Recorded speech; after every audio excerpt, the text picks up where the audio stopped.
Kung isa kang OFW at namimili ka ng bank account na dapat i-open dito sa Land Bank, huwag nyo munang piliin ang Piso Plus, kung saan piso lang pwede makapag-open ng bank account.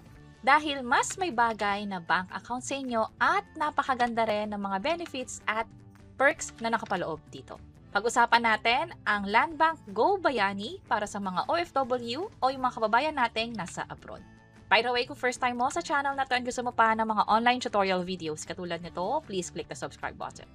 Kung sakali ka ngang OFW o nagabalak kang mag-open ng bank account at wala ka rito sa Pilipinas o balak mong mag-remittance or magpadala ng pera, ang pinakabagay na account sa iyo ay yung tinatawag na Go Bayani account.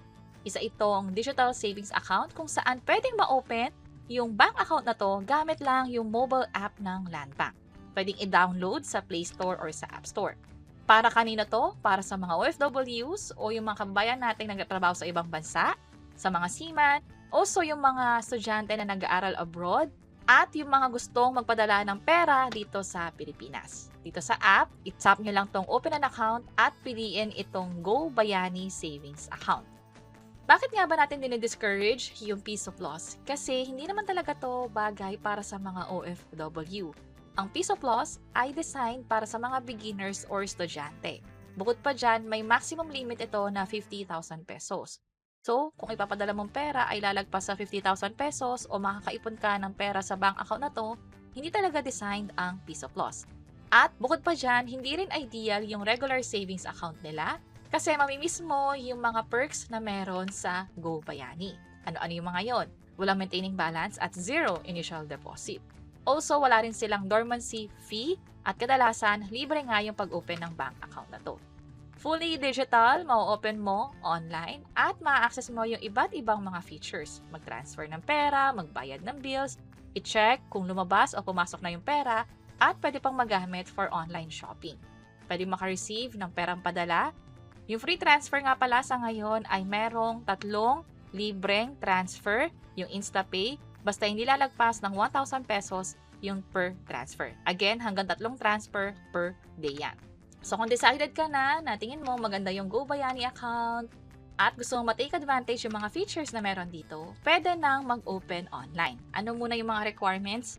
Of course, valid ID. Part ito ng pag-sign up or pag-register online. Ano yung tinatanggap na ID? Yung mga usual government-issued ID, national ID, passport, driver's license, yung galing sa SSS, maging PRC ID. Ito yung step-by-step guide.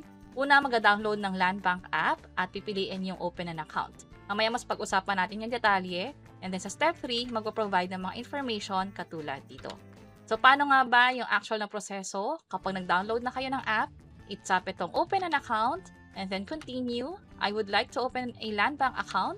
Piliin itong Land Bank Go Bayani at i-tap itong proceed. Pero pwede niyong basahin muna yung mga features at yung eligibility requirements dito sa bandang baba. Mas maganda na basahin nyo to, lalo by the time na pinapanood nyo to, baka nagkaroon na ng update, nagkaroon na ng changes lalo sa mga fees or yung mga maintaining or initial deposit nila. Kapag okay na, i-tap itong proceed. And then, ito yung mga reminders kung ano nga ba yung kailangan. Aside sa ID, kailangan ng active na cellphone number at email address. Tap natin itong proceed, i-check itong I hereby confirm, tap next. Fill upan yung mga information na hihingin, i-tap yung mga next na pages, hanggang sa makarating kayo sa pag-upload ng ID. Kadalasan dito nagkakaroon ng issue, so dapat malinaw yung pagkaka-upload or pagkaka-picture ng ID. Para naman sa approval, hintayin yung email na ipapadala ng Land Bank tungkol sa status ng application ninyo. May mga nagsasabi or naka-experience online na pwedeng within the day or pwedeng the following day pa. Tungkol naman sa ATM card, may option kayo na i-claim ito doon sa mismong branch at possible may bayad na 150 pesos para dyan. May mga limitations nga rin pala or dapat malaman natin sa pag-open ng bank account na ito. Bukod sa ang target talaga nito ay yung mga Pilipinong nasa abroad, katulad ng sabi natin kanina, medyo nagkaka-issue sa pag-scan ng ID, specifically yung national ID, at kung pupunta kayo sa branch para sa pag-avail ng card or pag-open na rin ng account. Depende sa oras at kung marami rin yung mga pinaprocess nilang transaction that time. Also, isa sa mga dapat ating tandaan ay itong automatic closure.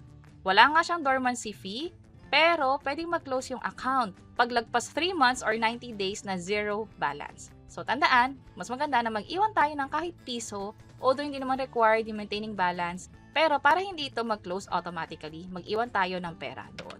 At yun yung mga dapat nating malaman. Kung sakaling OFW kayo or nasa ibang bansa, hindi ideal ang piso account. Instead, itong Go Bayani account ang nararapat para sa'yo. Lahat na information na pinrovide natin is for general guidelines, hindi ito financial advice.